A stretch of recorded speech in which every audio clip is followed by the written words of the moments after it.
ایک چور اور بادشاہ کی بیٹی۔ کسی زمانے میں ایک چور تھا، وہ ایک بادشاہ کے محل میں چوری کرنے کے ارادے سے گیا۔ رات کا وقت تھا اور محل کے ایک کمرے سے بادشاہ اور اس کی بیوی کی گفتگو کی آواز آ رہی تھی۔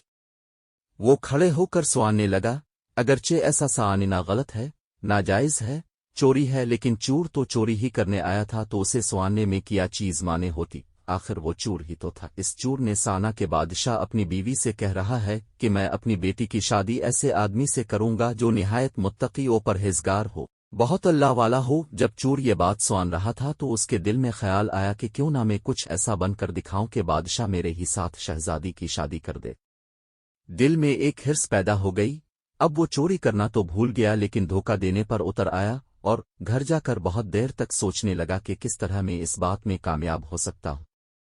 پھر ایک تدبیر اس کی سمجھ میں آئی کہ بادشاہ کے محل کے قریب ایک مسجد ہے، اس میں جا کر بزرگانہ لباس پہن کر اور ان کی وضاقت اختیار کر کے وہاں دن رات عبادت میں مشغول ہے کر بیٹھ جاؤں تو شاید یہ بات بادشاہ تک ضرور پہنچے گی کہ کوئی آدمی یہاں ایسا متقی پرہیزگار ہے جو دن رات اللہ کی عبادت میں مصروف ہے، تو ہو سکتا ہے کہ بادشاہ کی نگاہ میرے اوپر پڑ جائے اور میں شہزادی سے شادی کے لیے چن لیا جاؤں۔ یہ اس چور کا ایک نہایت حقیر اور ذلیل دنیاوی مقصد تھا جس کے لیے اس نے یہ ارادہ کیا۔ پھر اس نے اپنے پروگرام کے مطابق بزرگانہ لباس و پوشاک وضاقت اختیار کر کے اس مسجد میں جا کر نمازوں پر نمازیں، ذکر و تلاوت، مراقبہ سب شروع کر لیا۔ دن گزرتے رہے اور لوگوں میں شہرت ہوتی گئی کہ کوئی اللہ لے بہت بڑے ولی یہاں آ گئے ہیں جو دن رات عبادت کرتے ہیں۔ یہاں تک کہ یہ بات بادشاہ تک پہنچ گئی کہ یہاں کوئی اللہ والے آ کر بیٹھے ہیں، جوان، زہد و عبادت میں لاجواب، تقوی و طہارت میں بے نظیر۔ جب بادشاہ کو یہ بات معلوم ہوئی تو انہوں نے اپنے ارادے کے مطابق غور و فکر شروع کر دیا کہ شہزادی کے متعلق جو سوچا تھا اس کے لیے اسی کا انتخاب کیوں نہ کر لیا جائے۔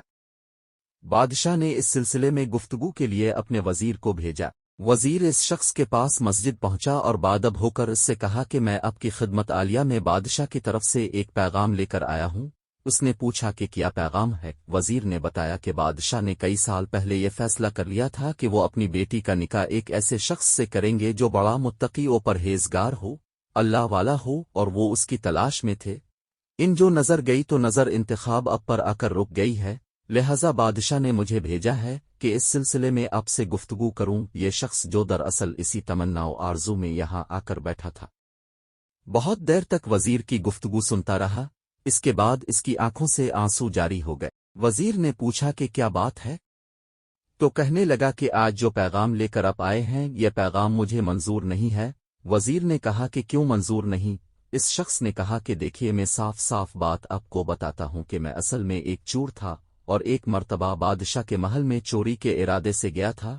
پھر جو کچھ بھی ہوا اس کو سنایا اور اس کے بعد اس چور نے کہا کہ میں نے تو یہ وضاقت اسی حرص کی وجہ سے اختیار کی تھی، لیکن میں یہاں آ کر بیٹھا تو میرے خدا نے مجھے اپنا بنا لیا، اب بس اس کے بعد مجھے اور کسی کی ضرورت نہیں، میرے لیے میرا خدا کافی ہے۔ بے شک جب عبادت ہو جائے، نماز ہو جائے، ذکر ہو جائے اور ہماری دیگر عبادتیں واقعی عبادتیں ہو جائیں تو بے شک یہ نمازیں اور عبادتیں انسان کو برائیوں سے روکتی ہیں۔